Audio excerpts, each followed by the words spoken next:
Hai semuanya, kembali lagi bersama saya Isran Muhammad Pakaya.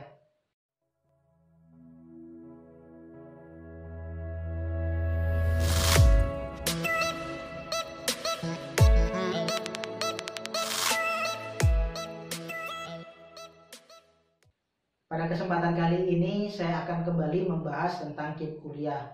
Jadi banyak sekali pertanyaan yang masuk ke saya mengenai hal-hal apa saja sih yang menyebabkan KIP kuliah kita dicabut.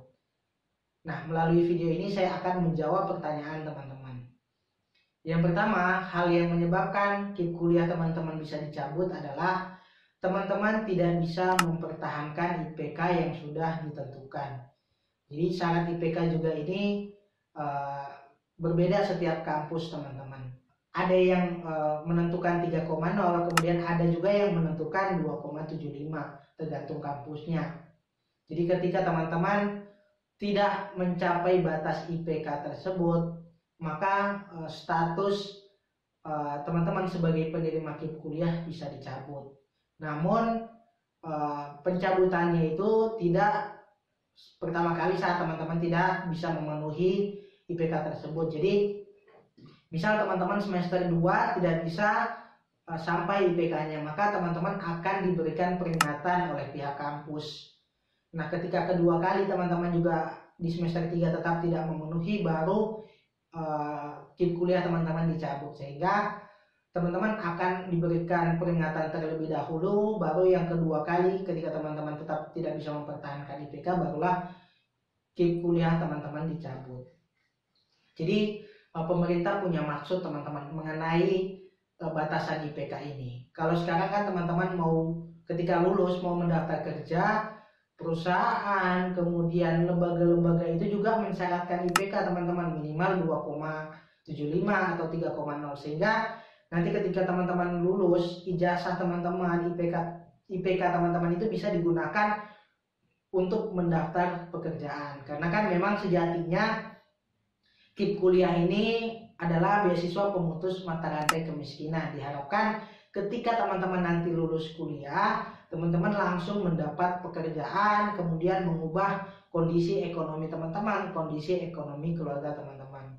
Oleh karena itu, teman-teman tidak perlu khawatir ya.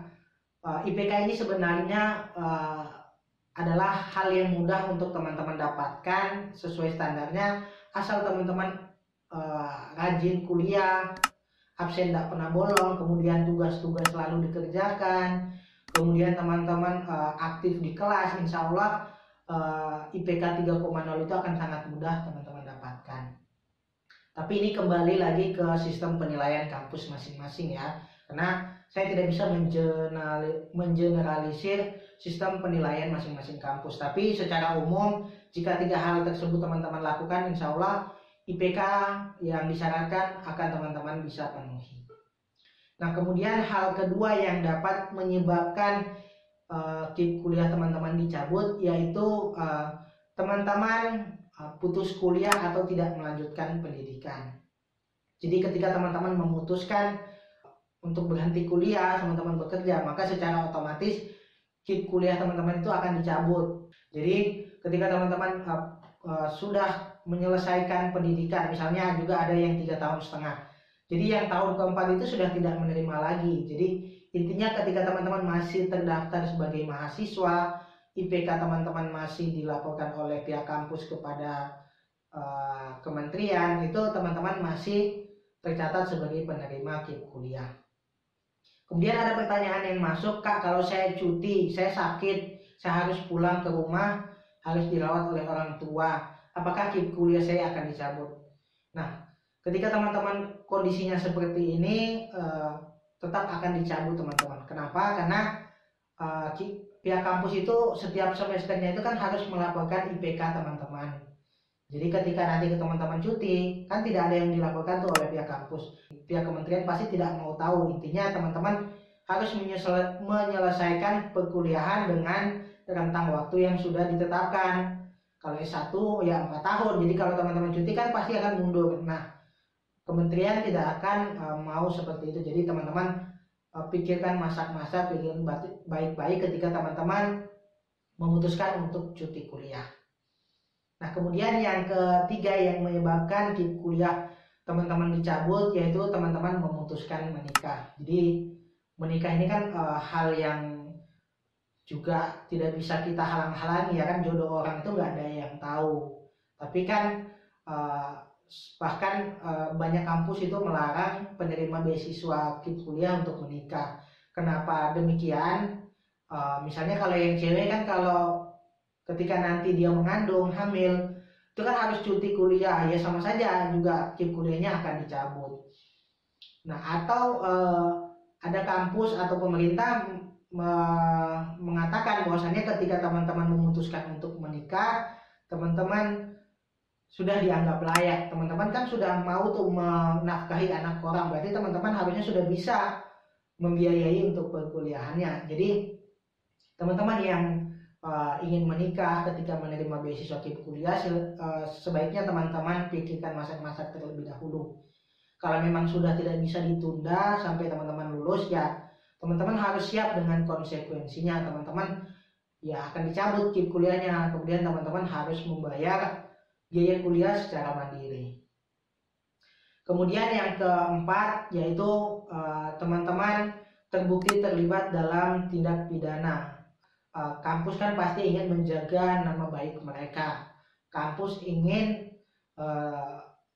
tidak ingin mencoreng reputasi mereka di masyarakat. Jadi ketika teman-teman menjadi seorang pidana, teman-teman masuk penjara, ya tentu saja langsung akan diputus oleh pihak pemberi beasiswa, pihak kampus. Teman-teman akan dihapuskan namanya dari penerima beasiswa karena sudah mencoreng nama baik kampus tersebut.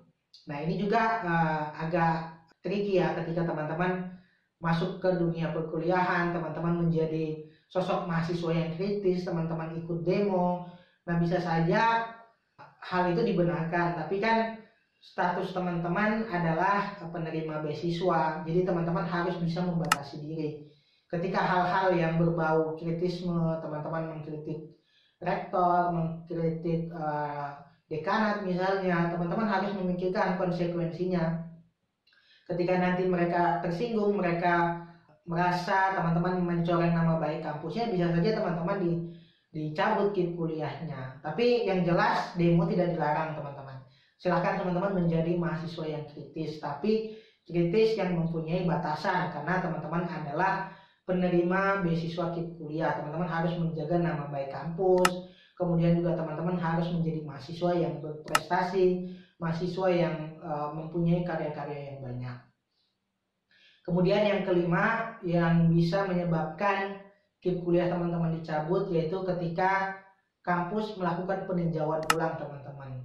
Karena kan pasti baik dari kementerian dan pihak kampus itu kan pasti ada monef. Jadi kampus akan melakukan peninjauan ulang teman-teman yang berhak menerima KIP kuliah. Bisa saja dulu teman-teman memang layak, tapi ketika berjalannya waktu, teman-teman di pertengahan jalan sudah naik lagi kondisi ekonomi keluarganya, maka teman-teman harusnya tidak menerima lagi KIP kuliah. Jadi silahkanlah teman-teman berbesar hati kalau memang sanggup, teman-teman sudah mampu secara ekonomi, apalagi yang kemarin terlanda pandemi, misalnya orang tuanya hilang pekerjaan, tapi sekarang kan sudah berangsur baik, kondisi ekonomi keluarga sudah membaik, atau teman-teman punya usaha teman-teman itu sudah cukup untuk teman-teman membiayai kuliah, membiayai hidup teman-teman, teman-teman silahkan melapor ke pihak kemahasiswaan atau ke rektorat. Silahkan teman-teman sampaikan teman-teman sudah tidak memerlukan bantuan dari bidik misi lagi, teman-teman sudah, atau KIP kuliah teman-teman sudah mampu. Tidak apa-apa teman-teman, justru teman-teman sangat baik ya di sini, karena teman-teman memberikan hak itu kepada orang lain yang lebih membutuhkan. Tenang saja teman-teman, ketika teman-teman seperti ini, teman-teman tidak akan dikenakan denda, teman-teman tidak perlu membayar uang pengganti, teman-teman tidak perlu mengganti semua uang yang sudah dikeluarkan selama teman-teman berkuliah. Karena pasti pihak rektorat, kemahasiswaan itu pasti akan memaklumi apa yang teman-teman sampaikan. Jadi beasiswa KIP kuliah teman-teman bisa dialihkan ke yang benar-benar sekarang membutuhkan. Nah, terakhir yang keenam yang menyebabkan KIP kuliah dicabut ya yang paling umum ya ketika meninggal misalnya, atau teman-teman sudah hilang tanpa jejak lah seperti itu. Teman-teman pasti akan dicabut KIP kuliahnya karena kan tidak ada lagi informasi, tidak ada lagi input IPK dari pihak kampus kepada kementerian. Nah, teman-teman harus memahami hal tersebut. Nah, itu teman-teman hal-hal yang dapat menyebabkan KIP kuliah teman-teman dicabut. Mungkin sekian dari saya teman-teman untuk pembahasan mengenai KIP kuliah ini. Tetap semangat teman-teman. Demikian dari saya teman-teman. Terima kasih sudah menonton. Semoga apa yang saya sampaikan mencerahkan untuk teman-teman. Saya akhiri, lebih dan kurangnya saya mohon maaf. Assalamualaikum warahmatullahi wabarakatuh.